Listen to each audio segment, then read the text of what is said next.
네, 여러분 안녕하세요. 용짱입니다. 자, 오늘은 좀 재밌는 컨텐츠, 삼성이랑 하이닉스 최종 합격자의 스펙이랑 이제 면접 기출 관련돼서 리포트 돌린 건데 결과 좀 소개해 드릴까 합니다. 퍼플릭시티로 돌렸고요. 알다시피 주변에 있는 뭐 블로그라든지 커뮤니티라든지 자료를 긁어 모은 거기 때문에 인사팀이 아닌 이상 정확한 정보가 없기 때문에 인터넷에 올라온 자료들 기반으로 조사를 했다는 점을 감안해서 보시면 좋을 것 같습니다. 한국의 이공계생이라면 이 영상을 시청을 해야겠죠. 왜냐면 우리나라에 살고 있으면 GDP의 30% 이상이 반도체이기 때문에 대기업뿐만 아니라 소부장까지 하면은 그 취업 파이가 가장 큽니다. 여러분들이 채용 시장을 경험을 해보시면은 반도체 산업이 가장 활발하고 앞으로도 성장 가능성이 우리나라에서 반도체가 원탑이다라고 생각을 하기 때문에 꼭 반도체 취업을 고려를 하셔야 되고요.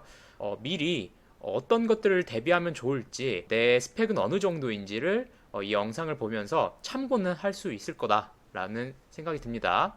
25년 상반기 채용 일정 보면은 지금 면접이 끝났고 최종 발표를 기다리는 상황이고 하이닉스도 마찬가지입니다. 지금까지 최종 합격자의 뭐 학벌 이런 거 궁금하잖아요. 제가 알고 있는 그런 거랑 이 리포트랑 약간 일치를 합니다. 그래서 소자 직무가 가장 학점이 높고 그다음에 공정 설계, 분석 직무 좀 스펙이 상향되어 있죠. 이렇게까지 높은지는 몰랐는데 아무튼 지금 리서치를 돌린 결과는 4.2, 4.1 뭐 이렇게 나왔고 공정 그 다음에 설비 순입니다. 평균 입사 나이는 27에서 28세 그 다음에 설비 기술은 아무래도 전문대 출신도 있기 때문에 상대적으로 낮은 것 같고요. 출신 학교를 보면은 성균관대가 1등이죠. 25%그 다음에 인하대, 한양대, 연세대, 서울대 보시면은 83%가 서울 4년제 인서울대학 출신이면서 지방대학 경기권은 17% 수준에 불과하고 명문대 선호의 경향이 뚜렷해지고 있다라고 하는데 사실 삼성 같은 경우는 다른 대기업에 비하면은 뭐 이렇게 학교를 그렇게 많이 보지 않는 편이고 학점을 많이 본다 이렇게 좀 알려져 있는데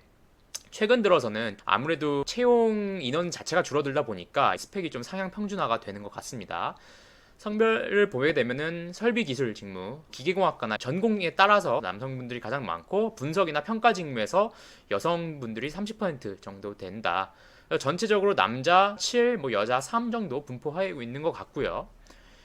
학점 기준은 너무 높게 나왔는데 아무튼 삼성전자 이렇고 하이닉스나 뭐 이렇게 된다라고 나와 있긴 합니다. 여기 그 리서치를 돌릴 때는 이제 전문대까지 다 합쳐서 조사가 된 것 같아요. 그래서 사실 하이닉스가 더 나이가 어리게 나온 것 같고요.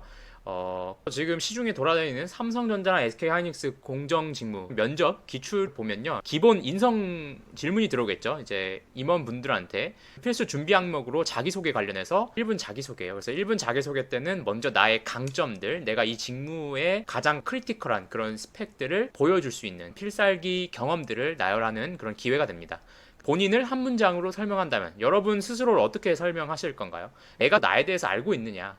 하이닉스 그 자소서 질문에는 나를 뭐 한 단어로 표현하라고 하잖아요. 이게 자기 이해를 갖고 있느냐, 나의 강점이랑 내가 잘하는 게 뭔지를 알고 있느냐 이걸 물어보는 거거든요. 그다음에 주변에서 나를 어떻게 평가하는지, 그다음에 친구들이 말하는 나의 장단점은 뭔지, 친한 친구들은 너의 단점을 뭐라 그래? 이렇게도 많이 물어보죠. 자기소개와 함께 뭐 지원 동기를 말해보라. 왜 삼성전자야 되지? 왜 SK 하이닉스여야 돼? 뭐 다른 IT 기업도 있는데 왜 삼성전자야? 입사 후 어떤 꿈과 목표를 이루고 싶어? 이거는 자소서에도 있는 내용이죠. 성격 및 경험, 성격에 대한 장단점, 스트레스는 어떻게 해소해? 가장 크게 실패했던 경험, 이거는 도전을 했는지를 묻는 거예요. 도전을 안 했으면 실패도 안 하거든요. 그다음에 가장 힘들었던 순간, 최근에 가장 진실되게 행동했던 경험 이런 것들을 물어봅니다. 자, 그다음에 협업 및 갈등 해결 직물. 회사는 같이 일하는 곳이라고 했죠. 특히나 이렇게 공부를 잘했던 학생들 개인 프로젝트에서는 뭐 성적이 좋을 수는 있어도 팀플을 하는 거기 때문에 협업이나 갈등을 어떻게 다루는지도 당연히 검증을 합니다. 그래서 팀워크 경험, 협업을 통해서 성과를 냈던 경험, 이것 하이닉스에서 자소서에서도 물어보고 있죠. 공동 목표를 위해서 팀워크를 발휘한 경험, 남들은 기피하는데 내가 자처해서 무언가를 한 거, 뭐 이런 것들을 물어보게 됩니다. 그다음에 갈등 해결. 상사와 갈등이 생기면 어떻게 할 것인가, 어떠한 그 사례를 주기도 하고, 만약에 상사와 나의 의견이 일치하지 않는다라면 당신은 어떻게 할 건가요? 이런 상황을 물어보고 좀 어울리기 힘든 사람과 어떻게 협력을 했는지, 그랬던 경험이 있는지, 너만의 어떤 팁이 있는지 이런 것들을 물어보게 됩니다.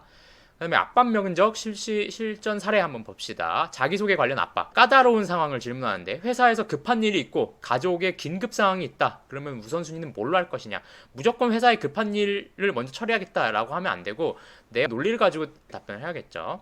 팀이 바쁜데 당신은 도와줄 능력이 없으면 어떻게 하겠느냐? 능력이 부족한 후배를 어떻게 도와줄 것인가? 왜 당신을 뽑아야 되나요? 영어 성적이 낮은데 이유는 뭐나요? 왜 학점 그거밖에 안 돼요? 그래서 아니면 학점이 좋으면은 대학원 안 갈 거예요? 이런 거 물어보죠. 졸업 등수는 어느 정도 됩니까? 직무 면접 기출 및 전공 지식. 공정 직무를 저는 이제 리서치를 돌렸기 때문에 8대 공정에 대한 설명. 그다음에 뭐 공정 기술이면 공정 설계랑 공정 기술의 차이점을 알고 있는지. 그다음에 CBD, ALD, PBD의 차이점. 그다음에 뭐 공핍 영어라든지 아니면은 볼트인 볼티지 같은 소자에 대한 지식들도 가끔씩 물어볼 수 있고요. 뭐 그냥 간단하게 왜 반도체는 실리콘으로 구성되어 있느냐, 아니면 뭐 절마듐이 될 수도 있지 않느냐, 뭐 이런 것들 질문할 수 있겠죠. 그다음에 PT 면접이 있었을 때 이제 PT 면접 기출로 뭐 디램 유전체 두께 감소 문제, 반도체 수율 향상 방법, 현업에서 쓰이는 것들을 대학생분들한테 물어봐가지고 문제 해결 능력을 평가를 하는 거예요. 그다음에 최신 반도체 업계 같은 것도 이제 물어볼 수 있죠. 하이닉스나 삼성전자에 최근에 어떤 뉴스가 있었는지. 제가 저번 영상 때 4가지 키워드 정리해드렸죠. HBM, CXL, SOCAM, 패키징. 특히나 삼성전자는 iCube랑 Xcube가 되겠죠. 그다음에 면접 대비 전략, 준비 단계별 전략, 뭐 자소서를 당연히 완전히 숙지하고 있어야 되고요. 그리고 일관성 유지가 굉장히 중요하죠. 자기소개서에서 나와 있는 내용을 바탕으로 이제 면접에서 얘기를 해야 되기 때문에 내가 자기소개서에서 어떤 사람이다라고 얘기했으면 면접에서도 그렇게 얘기를 할 수 있어야 되고, 그렇게 얘기할 수 있으려면 내가 그렇게 했던 경험이나 사례들을 준비해 가는 게 좋을 것 같습니다. 예를 들면은 나는 남을 돕는 사람이다 했는데 그럼 봉사활동했던 사례를 주세요라고 했는데 봉사활동했던 경험이 별로 없으면 그 사람의 진정성이 의심되겠죠. 이런 부분이 일관성이 유지되지 않는다라는 거고, 내가 예를 들면 자소서에서 나는 되게 집요하고 꾸준하게 노력하는 사람이고 뭐 성과를 내는 사람이다라고 했으면은 그거에 대한 뒷받침할 수 있는 어떤 경험이라든지 사례들을 준비해서 면접 때 들어가야 돼. 그래서 단순히 암기하는 게 아니라 핵심 키워드 위주로 준비를 해서 면접에 임하시면 될 것 같습니다. 오늘 영상도 도움이 되셨으면 좋겠고요. 반도체 취준생들 대상으로 도움이 되는 정보들 많이 올려드리도록 하겠습니다. 네, 감사합니다.